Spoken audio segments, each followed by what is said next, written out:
Yo guys, it's Junior Furia. Bonjour. I'm not supposed to mention something in this video. What was it? The new YouTube layout and how shit it is. But you know, we'll get used to it in about 2 months, and then a month later they'll change it. So yeah, whatever, it'll be fine. First of all, whose background is not the flipping One Piece background of the colour page, the recent colour page for One Piece? Whose background is not it? Because I'm just looking at it right now.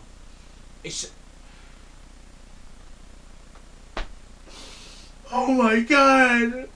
Marines all the way! Marines all the way! Oh my god! But yeah, bonjour guys.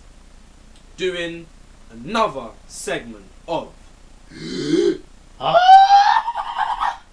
Chekki-Rou number 5. And today we're doing Samurai Champloo. Oh, wait a second. Samurai Champloo. Samurai Champloo. Samurai Champloo was the anime was made by Watanabe. He was the director for it, and he also was the director for Cowboy Bebop. And he is known for incorporating hip hop and jazz into his animes, which is very nice, seeing as I love that genre of music. And he adds a Western sprinkle to his animes, which is very nice to see and very refreshing to see. This series is a comedy, action, and a new term I learned, Shanbara. Shanbara, which basically means sword fighting, samurai type shit. So it's like cowboy films, it's like samurai films. You know what I mean? So it's like that type of genre. Now the plot is, Fu, the main girl, wants to find the samurai that smells of sunflowers. Her dad, spoiler alert, you find out like episode 4, you know, it'll be fine. And she wants to find her dad, okay? And she wants to get from A to B, and it's a very long journey, and she's traveling, and she finds these 2 guys, and she wants them to be their bodyguards, her bodyguards.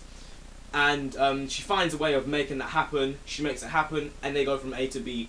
And it's just their journey. It's just a nice journey going from A to B. Now, my first impressions of this, I was told about the series, what, 5 years ago? 5 years ago. 5 years ago I was told about the series. And I was like, it sounds really crappy. Samurai Champloo? What, like for your head? Nah, that sounds shit. So I didn't check it out. I didn't check her out. So I was like, then a year back, I was like, let me check you out. Check you out. And I listened to the opening, and I was like, just listen to the opening, and you'll be like, that's so beautiful. And then I watched the first episode. The first episode is really nice. Nice intro. Gets you into the series. Gets the pacing nice. It's a nice start of like an airplane. It's like, nice. Beautiful. Now, characters. When it gets out to the characters can be seen as plain, but at the same time very unique. For example, bread and butter sandwich. They're bread and butter sandwiches, except the bread is has raisins in it, and the butter is like goat butter, if you know what I mean. So it's like they can be seen as plain, however they have their little perks to them. Mugen, he's just like that guy that, you know, just like the crazy motherfucker that just slices up dons, and he's a bit crazy. However, he has little quirks about him, some stuff he will do, and you just be like, wow. Same with Jin. Jin is just, you know, humble samurai. He's like, I must protect the mistress. That type of character. However, he has his little perks about him. Every character has a little perks about them, which just makes them so unique. The foreigner, the episode where you see the foreigner, is so fun. It's like the episode before it hit season 2. So funny. The granddad in the baseball episode, the two graffiti brothers, just so many episodes. It's just too funny. It's just way too funny. The characters are just really hilarious, really fun to watch. It's really good to see their journeys. Which brings me on to character development. Now, as I said in my Bebop review, Chekki-Rou, my Chekki-Rou on Bebop, and then Chekki-Rou Bebop itself. If you haven't watched it. In Bebop, you know, it's very episodical, as is Samurai Champloo. Meaning that the character development is not there for the main characters. It's there for the characters that have been put in that episode itself, and they develop through the episode, while the main characters themselves just stay at borderline, stay right there. And this is very nice to see. It's very refreshing to see. Like I said in my Cowboy Bebop review, it's very nice to see the characters. You see them at the beginning, and you see them grow throughout that episode. You see that there'll be a climax around that episode, and if not, it'll be brought into a second episode, and it's really nice. Okay, you see their closure. The closure for the main characters though, Jin, Mugen, and Fu. Okay, Fu gets her development. I wouldn't even call this development. I'd call it closure. Okay, Fu gets her closure. Jin gets her his closure, and Mugen gets somewhat of a closure. Okay, all of them get their slight closures. However, the closure is partial, meaning that they can still carry on, and there can still be an absolute closure for them in the end. Meaning they can carry on developing. It's not like, oh yeah, that's the end for them. No, no, no. They can carry on more and more and more. Now, soundtrack. Soundtrack is beautiful. Soundtrack is absolutely beautiful. I didn't even realise it was I might slaughter his name, Nujabes. I call him Nujabes, so I'm calling him Nujabes. Some call him Nujabes. They call him different names. I don't know. Nujabes, Sushi, Shades of Forces? No. Forces of Nature and Fat Joe. Okay, they are the ones working on the soundtrack, and it's absolutely beautiful.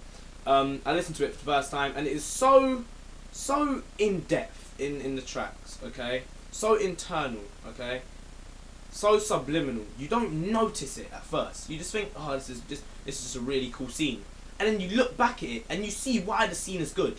Of course, it's good itself, but the soundtrack there is helping it out. And at first, you think it wouldn't fit. Okay. But then you look at it again and you think it fits perfectly. Without it, it wouldn't have been the same. It's like a dish, you know, in some next really good restaurant. You see it without a certain sauce, it's not the same. It is not the same. You've got to have that sauce, and that is the extra sauce on top. Voila. You see what I'm saying? And it will really get you into hip hop. It will really get you into hip hop. When you watch the series, it's just absolutely beautiful. Now, plot, okay?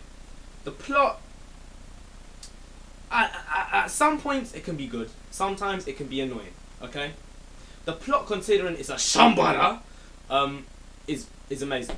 You don't see some long fights. The fights are done and dusted within a few minutes. It's not like, shh, I challenge you to a battle. 5 episodes later.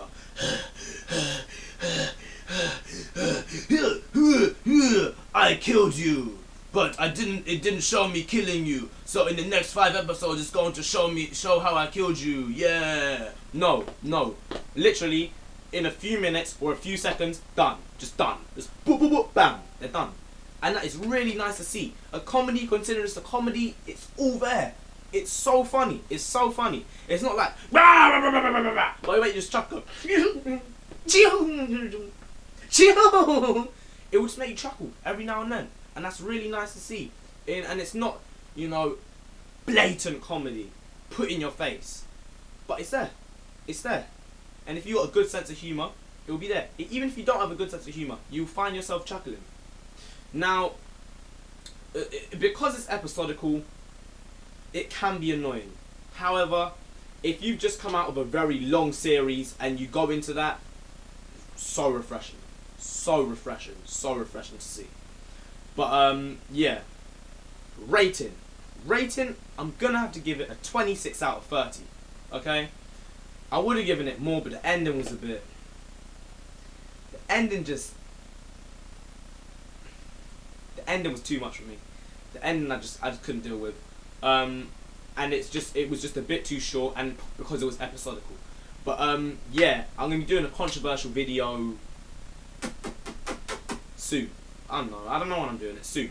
But yeah, this has been the Junior Führer, 3 Minute Clay. Peace.